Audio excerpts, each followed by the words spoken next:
எப்பயுமே ஒரு விஷயத்தை எடுத்துக்கங்க. இந்த விஷயம் வந்து என்னோடய லைஃப்பில் எப்படிப்பட்ட ஃபார்மேட்டில் இருக்குது அப்படின்னா, அந்த விஷயத்துக்குள்ளவே ட்ராவல் பண்ணுறதுக்கான வாய்ப்புகளை பெறுங்க. அதாவது அரசாங்க ரீதியாக செயல்படக்கூடியவங்களில் நல்ல பதவி மாற்றத்தோ அல்லது பணி மாற்றமோ நிறையா நடக்கிறதுக்கான வாய்ப்புகள் இருக்கும். அதனால் இந்த டைம் இன்னொன்று புரிஞ்சுக்கணும், எந்த முடிவுகளுமே சரியானது தவறானதுன்றது அந்தந்த சூழ்நிலை பொறுத்து தான் அமையுமோ ஒழிய, அன்றைக்கி நான் இதை செஞ்சுருக்கணும், அன்றைக்கி நான் இப்படி பண்ணியிருக்கணும், அன்றைக்கி நான் இப்படி பண்ணியிருந்தா இப்படி இருப்பேன், இப்படிலாம் ஒன்றுமே கிடையாது. அனைவருக்கும் வணக்கம். இன்றைய காணொலியில் வருகின்ற பிப்ரவரி மாதம் ஒவ்வொரு ராசிகளுக்கும் எப்படிப்பட்ட சுப அசுப பலன்களை இப்போ கொடுத்துக்கிட்டு இருக்கு, இனி கொடுக்க போகுது. அதாவது இந்த பிப்ரவரி மாதத்தில் நீங்கள் எந்த மாதிரியான தன்மையில் இப்போ அட் ப்ரெசண்ட் இருக்கீங்க, அதே நேரத்தில் எந்த மாதிரியான பிரச்சனைகளை ஃபேஸ் பண்ண போகிறீங்க, அது உங்களுக்கு சாதக பாதக தன்மைகளை தருமா அப்படின்றத பார்ப்போம். அந்த வரிசையில் பார்க்குறப்ப பிப்ரவரி 1ஆம் தேதி அப்படின்ற பார்க்குறப்ப கிரகநிலைகள் அப்படின்றது அந்த ராசி கன்னியா ராசியில் தான் உதயமாகுது. ஹஸ்த நட்சத்திரத்தில் சந்திரன் இருக்கார். லக்ன புள்ளின்றது துலாத்தில் விழுது. லக்னத்துக்கு 12ஆம் இடத்துல தான் சந்திரன் மற்றும் கேது.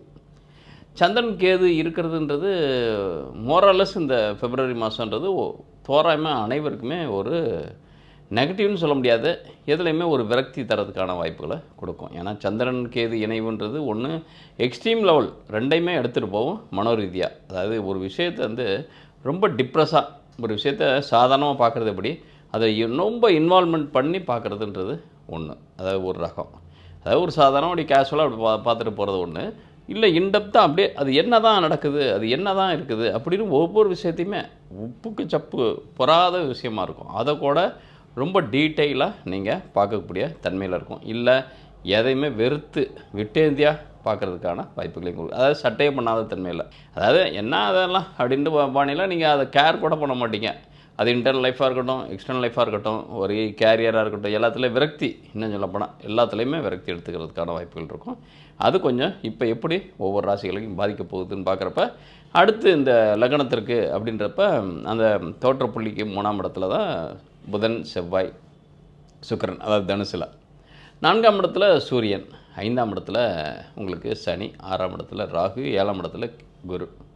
இது ஜாதக கிரகநிலை இந்த கோச்சாரத்துக்குனாக்க இந்த பிப்ரவரி மாதம் பிறப்புக்கு. இத்தகைய தன்மையில் கும்பராசி நேயர்களுக்கு எப்படிப்பட்ட சுப பலனை இந்த பிப்ரவரி மாதம் தரப்போகுது அப்படின்னு பார்க்குறப்ப, அட் ப்ரெசண்ட்டு உங்களுக்கு 7ஆம் பாவம் தான் ஆக்டிவாக இருக்குது.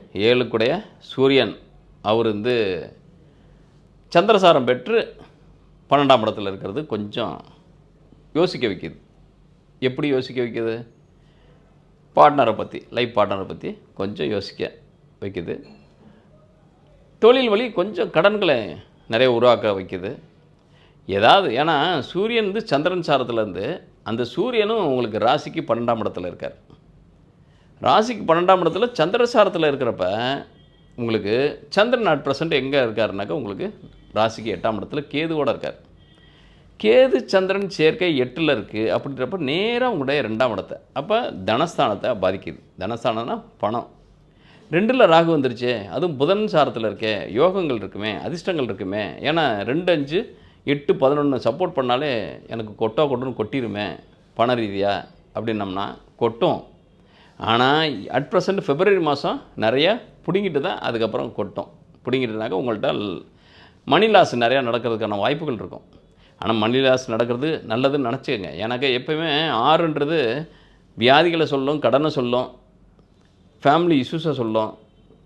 ஹஸ்பண்ட் ஒய்ஃபுக்காக இருந்தாங்கன்னா சரி, ரிலேஷனாக இருந்தாலும் சரி. 4க்கு 4ஆம் இடம் தான் 7ஆம் இடம், அதிலே 4க்கு 3ஆம் இடம்ன்றது 6ஆம் இடம். அது வந்து சொந்தங்கள் பந்தங்கள், உங்களுடைய மாமியார் மருமகளாக இருக்கலாம், நாத்தனார் குழந்தைகளாக இருக்கலாம், ஏதாவது ஒரு சம் க்ளோஸ் ரிலேட்டிவ்க்குள்ளே கொஞ்சம் இஷ்யூஸு க்ரியேட் ஆகிறதுக்கான வாய்ப்புகள் இருக்கும்.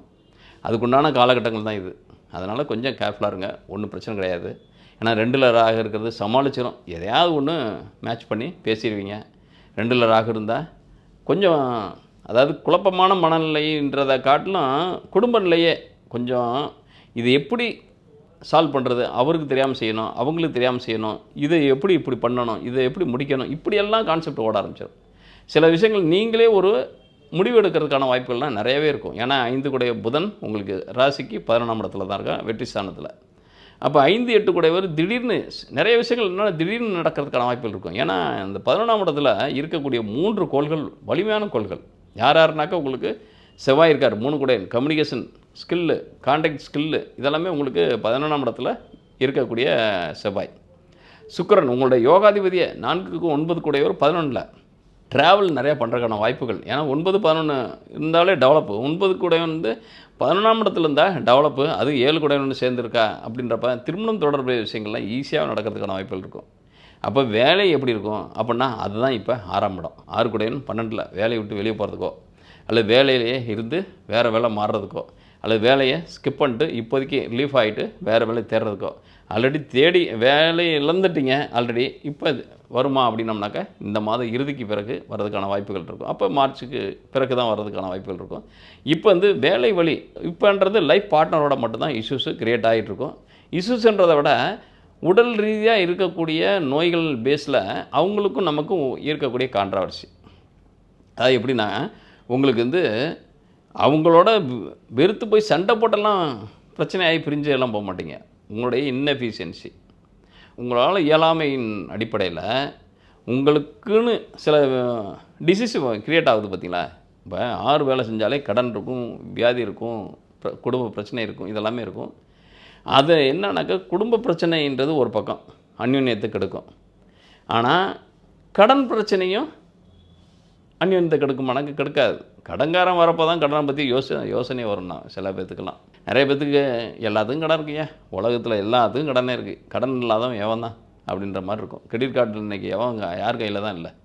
அதிகபட்சம் மேல்தட்டு மக்கள் பூராமே அதை யூஸ் பண்ணுறாங்க. ஒரு 2ஆம் நம்பர் பணம் வச்சுருக்கவங்க மட்டும்தான் அதை யூஸ் பண்ணுறதுக்கான வாய்ப்புகள் கிடையாது. ஏன்னா வச்சுருக்கிறதே கிரெடிட் கார்டுக்கு மேலே அது டெபிட்டாகவும் கன்சிடர் பண்ண முடியாது, கிரெடிட்டாகவும் கன்சிடர் பண்ண முடியாது. அந்த மாதிரி அதாவது அது வந்து அது போக்கலையே அப்படியே போயிட்டு போகிறது தான். உங்களுக்கு இப்போ இருக்கிறது என்னென்னா கடன் அழுத்தம் ஒரு பக்கம், அது பகல் பொழுதாக இருந்தாலும் உங்களுக்குள்ளே இருக்கிற வியாதி அது மென்டல் வியாதியாக இருக்கலாம். மென்டல்னாக்கா உங்களுக்கு 5ஆம் அதிபதி புதன் போய் இருக்கிறது உங்களுக்கு ராசிக்கு 11ஆம் இடத்துல. யார் சாரத்தில்னா உங்களுடைய சூரிய சாரத்தில் இருக்கார். சூரியன்றது 7 கூடையவனாக இருக்கார்.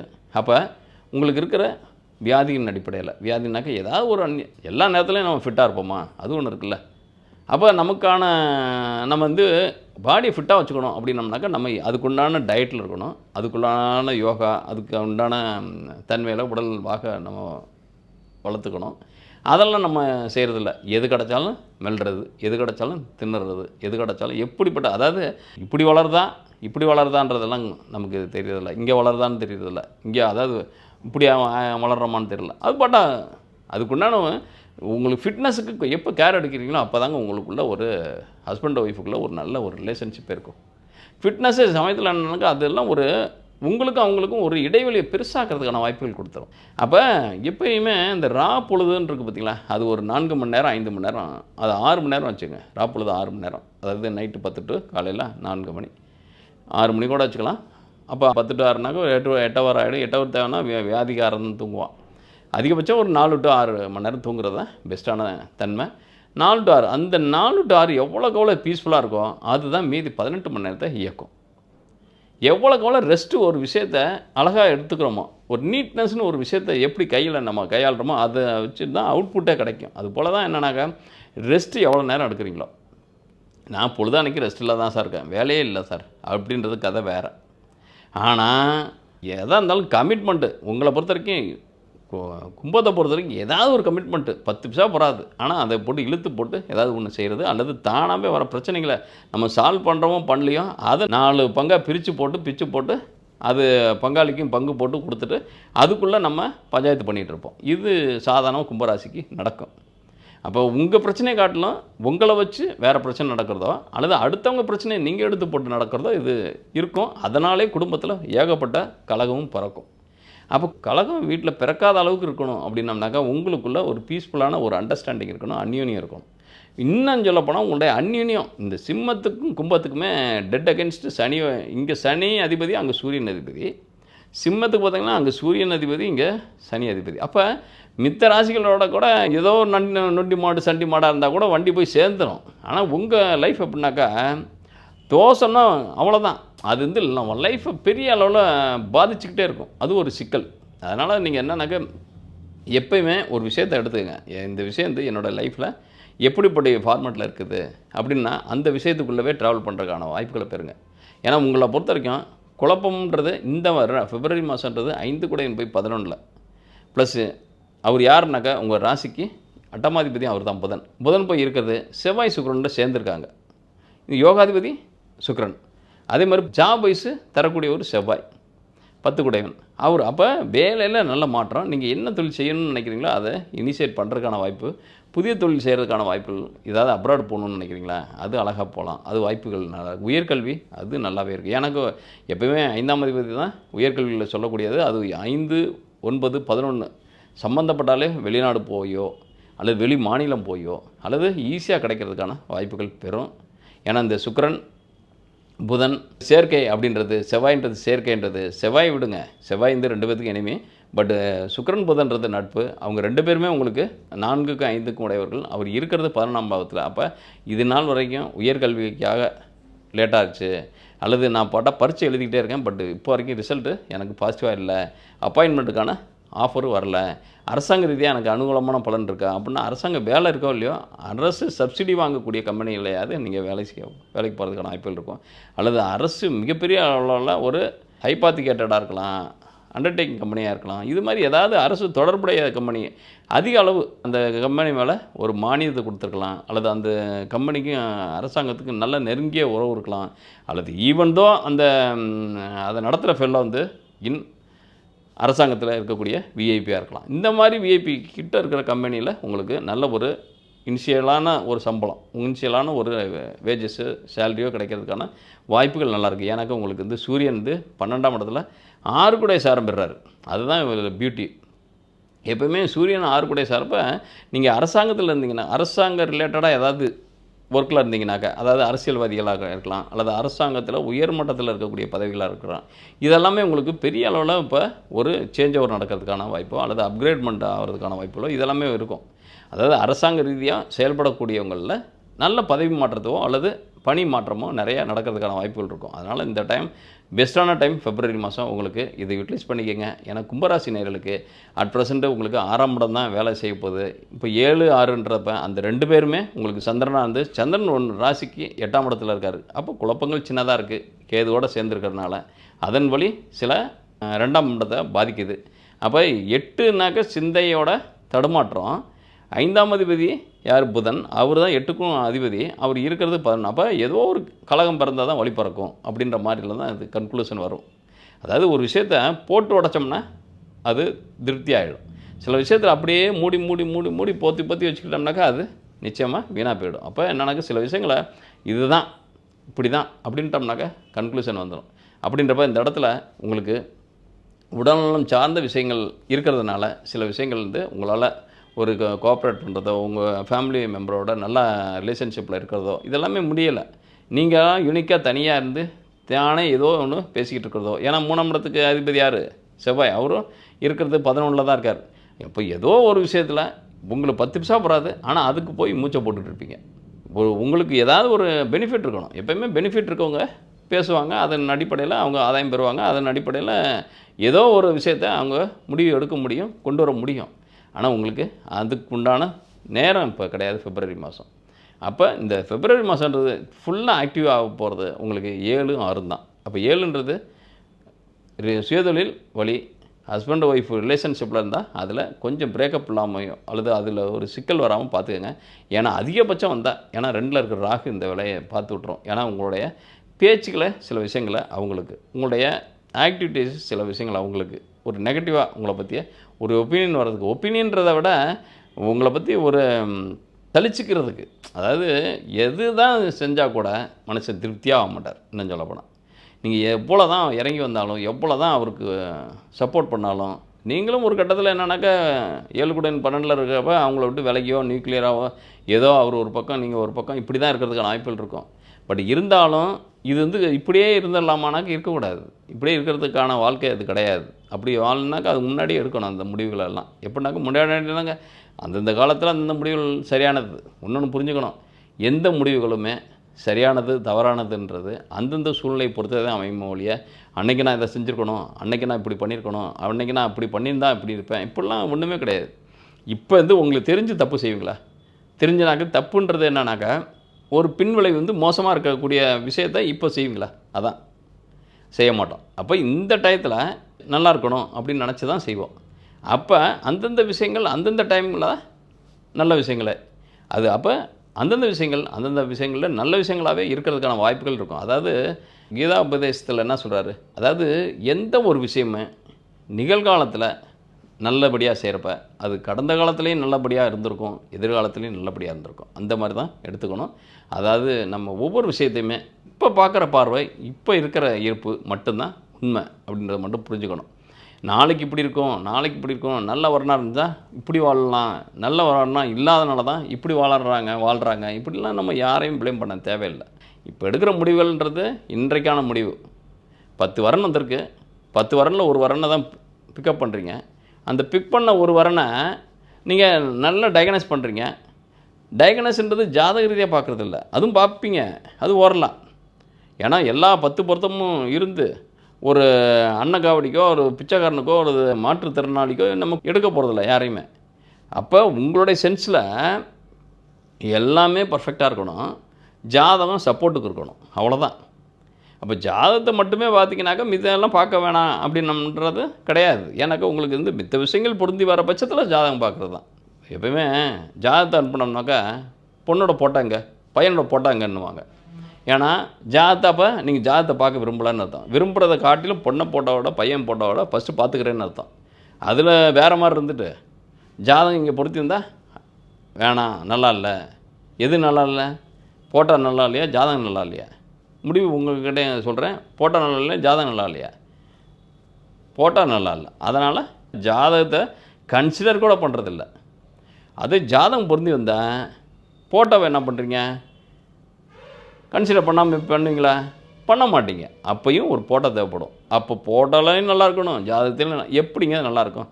உங்கள் கையிலேயே 5 விரல் இருக்குது, 5 விரலும் ஈவனாக இருக்கா, ஒரே மட்டத்தில் இருக்கா? அல்லது ஏதாவது ஒரு சைஸ் எப்படி இருக்குது, உயரம் எப்படி இருக்குது? இது நம்ம கையிலே இப்படி இருக்கே, ஏன் இப்படி இருக்க மாட்டாங்க? அப்போ ஒரு தோற்றத்தில் வேறு மாதிரி இருப்பாங்க, உள்ளத்தில் வேறு மாதிரி இருக்கிறதுக்கு வாய்ப்பு இருக்கா இல்லையா? அப்போ தோற்றம் வெள்ளையாக இருந்தால் வெள்ளையாக இருக்கவும் போய் சொல்ல மாட்டான் அப்படின்ற கான்செப்ட்டுக்கு உண்மையா? அதெல்லாம் கிடையாது. அப்போ என்னன்னாக்கா அந்த மென்மையான தன்மைக்கும் உண்மையான தன்மைக்கும் உருவமோ அந்த உடலோ பொருந்தி வராது. உருவத்துக்கு வெள்ளையாக இருக்கணும், தோற்றத்துக்கு வெள்ளையாக இருக்கணும். வெள்ளை மீன்ஸு அன்பா, ஆதரவாக, ரொம்ப அதாவது பர்ஃபெக்ஷனாக, ரொம்ப அந்யூன்யமாக, ரொம்ப காம்பாக்டாக, இதுதான் ஒரு எதிர்பார்ப்புன்றது. எப்படி எதிர்பார்ப்பாங்க? நல்லவனாக இருக்கணுங்க, நல்லவனாக இருக்கணும், குடும்ப பாங்காக இருக்கணுங்க. இப்போ குடும்ப பாங்காக இல்லாமல் என்ன வேறு மாதிரி இருக்கவங்கள நம்ம கூப்பிட்டு வந்துட முடியும்? அப்படிலாம் கிடையாது. அப்படின்றப்ப நம்ம வந்து எதுக்கு டயக்னோஸ் பண்ணணுன்றது ஒரு விதி இருக்குது. அதை விட்டுட்டு நம்ம வந்து ஜாதகத்தை பார்த்தா முழுசாக ஜாதகத்தை பாருங்கள். இல்லை ஜாதகம் எங்களுக்கு 2ஆம் நம்பர் தாங்க, மீதி அனைத்து விதமான பொருத்தங்களையும் பார்த்துட்டு தாங்க இதை பார்ப்போம் அப்படின்னா வேறு விஷயங்கள்லாம் எல்லாமே கன்க்ளூட் பண்ணிட்டு ஜாதகம் பாருங்கள். ஜாதகத்துக்கு இன்னொன்று என்ன தெரியுங்களா? ஜாதகன்றது 100% பொருத்தம் பார்த்து பண்ணுறதுன்றது ஒரு பேசிக்கான நாலேஜ் தான். மொத்தத்திலே என்னென்னா இப்போ இன்னாருக்கு இன்னார் தான் அப்படின்றது ஒரு நியதி. உங்கள் ஜாதகத்திலே அமைப்பே இருக்கும். இவங்களுக்கு எந்த காலத்தில் கல்யாணம் ஆகும், இவங்களுக்கா எப்படிப்பட்ட மணாளன் கிடைப்பான், மணாளி கிடைப்பா, இந்த மாதிரி கான்செப்ட் தான் ஒத்து வரும்னா பொருத்தியே வரும். நம்மளா பார்த்து பொருத்தம் பார்க்குறதுனாக்க இவங்க ஜாதகம் ஒன்றும் இல்லைங்க. லக்னத்திற்கு சந்திரன் 6, 8, 12 இருந்தாலே அவங்க லைஃப்பில் சர்வைவல் பண்ணுறது ரொம்ப ரொம்ப கஷ்டம். இப்போ இந்த மாதிரி ஃபெல்லோக்கு எப்படி எடுக்கணும்? லக்னத்திற்கு அதே மாதிரி பெண்ணா ஆணுனா பெண்ணுக்கு அந்த லக்னத்துக்கு அவங்களும் கொஞ்சம் வீக்காக இருந்தால் பெஸ்ட்டு. அதை விட்டு அவங்களுக்கு லக்னாதிபதி உச்சமாக இருக்காங்க, இவருக்கு லக்னாதிபதி நீச்சமாக இருக்காங்க அப்படின்னா இவங்க 2 பேருமே ஈகோ கிளாஸ்லேயே போயிடும். அந்த இடத்துல யார் சர்வைவல் பண்ணுவாங்க? டாமினேஷன். லக்னாதிபதி உச்சமாக இருக்கவங்களோ, லக்னாதிபதி ஆட்சி உச்சம் பெற்று நட்பு நிலையில் பெரிய அளவில் வலிமை பெற்றிருந்தாங்கன்னா மட்டும்தான் நிற்பாங்க. அதனால் நீங்கள் என்னன்னாக்கா எவ்வளோ தான் இருந்தாலும் சரி, நீங்கள் பணக்கார வீட்டில் பிறந்துருங்க, நல்ல பெரிய செல்வாக்கு மிக்க தன்மையில் வாழ்ந்துருங்க, அதெல்லாமே ஒன்றும் பிரச்சனை இல்லை. ஆனால் உங்களுக்கான கணவன் எப்படி அமைவா, உங்களுக்கான மனைவி எப்படி அமைவாள் அப்படின்றது உங்களுடைய ஜாதகத்தில் இருக்கும். அல்லது நீங்கள் எப்படி இருப்பீங்க அந்த ஃபேமிலி பாண்டிங்கில், அல்லது நீங்கள் எப்படி உங்களுடைய குடும்ப வாழ்க்கை இருக்கும், எப்படிப்பட்ட உங்களுக்கு துணை வருவாங்க, அல்லது ஒன்றுக்கு மேற்பட்ட துணையா, அல்லது ஒரு துணை கூட அற்ற தன்மையில் வாழ்க்கையா அப்படின்றதெல்லாம் சொல்ல முடியும். அழகா அதெல்லாம் எந்த விதமான தன்மையும் இதுதான் அப்படின்றப்ப அது ஃபிக்ஸடு. அப்போ நீங்கள் மித்த விஷயங்கள் எல்லாமே ஃபாலோ பண்ணி தேடுறதுன்றது உங்களுடைய அறிவுக்கு உட்பட்ட தன்மை. ஆனால் அறிவுக்கு உட்பட்ட தன்மையில் எடுத்துட்டு இங்கேருந்து ஜாதகத்தை பார்த்துட்டு ஜாதகம் சரியில்லைன்னு சொல்லிவிட்டு அதை நெக்லெக்ட் பண்ணுறதோ, அல்லது ஜாதகம் சரியாக இருக்குதுன்னு சொல்லிவிட்டு அதை அக்செப்ட் பண்ணுறதோ அது உங்களுடைய தனிப்பட்ட விருப்பம். ஏன்னா இந்த இடத்துல ஜாதகம் பொருந்தி வந்தால் தான் திருமணம் பண்ணுவேன் அப்படின்றது ரொம்ப ரொம்ப பேசிக்கான தன்மை, அது தேவையற்ற தன்மை. உங்களுடைய ஜாதக ரீதியாக எப்படி அனலைஸ் பண்ணணும், அதாவது என்னென்னா ஒரு லெவல் இந்த மாதிரி இந்த பையனோட கேரக்டர் இப்படி இருக்கும், அதாவது இந்த பையனுக்கு அமையக்கூடிய பெண் இப்படிப்பட்டவளாக இருக்கணும் அப்படின்னா இந்த பையனுடைய ஸ்டேஜ் என்ன, இந்த பையனுடைய நிலை என்ன, இவனுடைய வீரியம் என்ன, இவனுடைய கெப்பாசிட்டி என்ன, இவனுடைய ஆளுமை தன்மை என்ன, இவனுடைய லக்ன அதிபதியோட தன்மை, ராசி அதிபதியோட தன்மை என்ன, இவங்களுக்கான மதிப்புள்ள இருக்காங்களா. சிலர்லாம் என்னன்னாக்கா ரொம்ப ஸ்கில்டாக இருப்பாப்புல, ஆனால் இன்னொருத்தனுக்கு மட்டும்தான் ஒர்க்கே பண்ணுவாங்க தானே சொந்தமாக. இதே சுந்தர் பிச்சை இருக்கார், அவர் வாங்குகிற சம்பளத்துக்கு விட கம்மியாக தான் சில முதலாளிகளே சம்பாரிச்சிக்கிட்டு இருப்பாங்க வாழ்நாள் ஃபுல்லாக. ஆனால் அவர் சம்பளமாகவே மிகப்பெரிய பல கோடி வாங்கிட்டு இருப்பார். அப்போ இந்த இடத்துல அவர் என்ன தான் இருந்தாலும் வாங்குகிற இடத்துல தான் இருக்கார் ஒழிய கொடுக்குற இடத்துல இல்லை. ஒரு சம்பளமாக தான் வாங்குறாரு, இப்போ ஒரு ஊழியராக தான் அவர் இருக்கார். ஆனால் இங்கே ஒரு சின்ன லெவல் பிஸ்னஸாக இருந்தாலும் அதுக்கு தலையாக இருக்கார். இது அதுக்கு என்னன்னாக்கா சிங்கத்துக்கு வாழாக இருக்கார், இங்கே எலிக்கு தலையாக இருக்கார், அவ்வளோதான் வித்தியாசம். இந்த இடத்துல என்ன தலையாக வாழான்றதை விட அந்த தரம் தலைமை தான். அந்த தலைமை அப்படி என்ன தான் இருந்தாலும் அவருக்கு மேலே ஒரு கொஸ்டின் இருக்குது, இங்கே அதுக்கு மேலே கிடையாது. இங்கே மேலே அரசாங்கம் தான் இருக்குது, அந்த அரசாங்கத்துக்குள்ளே இவங்க நுழையிறதுக்கான வாய்ப்புகள் இருக்குது. அவங்களும் நுழையலாம், பட் அதுக்கு மேலே அவங்க ஒரு லெவலுக்கு மேலே ஒரு என்ன தான் இருந்தாலும் ஒரு சேலரி பர்சன்ட்டு ஒரு ஓனருக்கு கூட பயணிக்கலாம், ஆனால் ஓனருக்கு மேலே பயணிக்க முடியாது. ஆனால் அந்த ஓனர்ன்றது எந்த எல்லைக்கும் அவரால் பயணிக்க முடியும். அந்த மாதிரி ஏன்னா பணன்றது ஒரு தரம் கிடையாது, ஒரு நிலை கிடையாது. பணம் கொஞ்சமாக வச்சுருந்தா சின்னவன், ரொம்ப வச்சுருந்தா பணக்காரன் அப்படிலாம் கிடையாது. பணத்தை ஒருத்தருங்க எப்படி நீங்கள் பயன்பாட்டில் வச்சுருக்கீங்க, எப்படி நீங்கள் பயன்படுத்துகிறீங்க, அதுதான் உங்களுடைய பயன்பாடு. மித்தபடி அது பணம் நிறையா வச்சுருந்தா அது பயன்படுத்தாத முடியாத தன்மையில் வச்சுருந்தாலும் அது வேஸ்ட்டு. பணம் கொஞ்சமாக வச்சுன்னா அது தாராளமாக பயன்படுத்துகிறீங்க அப்படின்னாலும் அது பெஸ்ட்டு. அப்படி தான் இருக்கணும் ஒழிய இதை விட்டுட்டு நீங்கள் எந்த மாதிரியான தன்மையில் உங்களுடைய ஆளுமை திறமை இந்த கும்பராசிக்கு இருக்குது அப்படின்னு பார்க்குறப்ப இந்த டைம்ன்றது 6-7 மட்டும்தான் ஒர்க் பண்ணுது. ஜாபு நல்ல ஜாப் வர்றதுக்கோ அல்லது மேரேஜ் வயசு நீங்கள் இந்த இடத்துல என்னென்னா கணவன் மனைக்குள்ளே எந்த விதமான டிஸ்பியூட் வராமல் பார்த்துக்கோங்க, அது வந்தாலே போதும். ஏன்னா 2ஆம் இடத்தை ராகுவை நம்பாதீங்க, ஏன்னா வார்த்தை உங்களுக்கு அப்பப்போ மாறி போயிடும், அப்பப்போ தாண்டி போயிடும், அது சிக்கலை உருவாக்கிடும். ஏன்னா 8ல் தான் சந்திரன் கேது இணைவு இருக்குது, அது உங்களுக்கு கன்ஃபியூஸை கொடுக்கறதுக்கான வாய்ப்பு இருக்குது. ஏன்னா சந்திரன் 8ல் மறையிறதே நல்லதில்லை. உங்கள் ராசி அதிபதி யார், கும்பராசி அப்படின்னாலே சந்திரனில் இருக்கும் உங்கள் ஆரோஸ்கோப்பில். இப்போ அட் ப்ரெசண்ட்டு 8ல் சந்திரன் இருக்கார். அப்படின்றப்ப சந்திராசிரமம்னு சொல்லுவோம், நம்ம நார்மலாகவே சந்திராசிரமம் அப்படின்வோம். ஒரு ராசிக்கு 8ஆம் இடத்துல சந்திரன் பிரவேசிக்கிறப்ப அந்த நட்சத்திரங்களில் இருக்கிறப்ப சந்திராசிரமம். அதுபோல் இந்த பிப்ரவரி மாதன்றது உங்களுக்கு சந்திராசிரம மாதமாக தான் நினைக்கிறேன். அப்போ நீங்களாக ஒரு முடிவெடுத்துறாங்க, நீங்களாக ஒரு கோயில்களை சுற்றுங்க, சாமி கும்பிடுங்க, ஏதோ ஒரு வாழ்வியல் தன்மையிலேருந்து மாறுபட்ட நிலையில் சும்மா அடுத்தவங்களுக்கு பாதிப்பு அடையாத தன்மையில் இருக்கிறதுக்கு முயற்சி பண்ணுங்கள், அது பெஸ்ட்டு. மற்றபடி சீரியஸான விஷயங்களை முடிவெடுக்கிறது, சின்சியரான விஷயங்களை முடிவெடுக்கிறது அது வச்சுக்காதீங்க, அது ஒஸ்ட்டு. இந்த காணொலியை பார்க்குறவங்க உங்களுடைய கருத்துக்களை கமெண்ட் பாக்ஸில் பதிவிடுங்க. உங்களுக்கு ஏதேனும் சந்தேகம் உங்களுடைய ஜாதகத்தில் இருக்குது அப்படின்னம்னாக்கா கமெண்ட் பாக்ஸ்லேயே உங்களுடைய date of birth, time of birth, place of பர்த்தை போட்டு உங்களுடைய கேள்விகளையும் பதிவிடுங்க. நான் பதிலளிக்க முயற்சி பண்ணுறேன். நான் கடந்த மாதம்லாம் ஆன்மீக சுற்றுலா போனதுனால என்னால் அதிக பேருக்கு பதிலளிக்க முடியலை. இந்த வாரம்லேருந்து ஆரம்பிச்சிருவேன் பதிலளிக்கிறதுக்கு. அதே மாதிரி உங்களுக்கு ப்ரீஃபாக உங்களுடைய ஜாதகத்தை பார்க்கணும் அப்படின்னம்னாக்கா உங்களுடைய date of birth, time of birth, place of பர்த்தை திரையில் பார்க்கக்கூடிய நம்பருக்கு வாட்ஸ்அப் பண்ணுங்கள், யாரும் கால் பண்ணாதீங்க. வாட்ஸ்அப் பண்ணும் பட்சத்தில் நான் எங்களுடைய ஆட்கள் அல்லது நானும் உங்களுக்கு மெசேஜ் ஃபார்வர்ட் பண்ணுறேன். அது என்ன இருக்கோ டேர்ம்ஸ் அண்ட் கண்டிஷன்ஸ், ஏதாவது ஃபீஸ் ஸ்ட்ரக்சர் இருந்துச்சுனாக்கா அதை பே பண்ணும் பட்சத்தில் நம்ம டீட்டெயிலாக உங்களுடைய ஜாதகத்தை அனலைஸ் பண்ணி உங்களுக்கு வாய்ஸ் ரெக்கார்டு அனுப்பிடுறேன். நன்றி, வணக்கம்.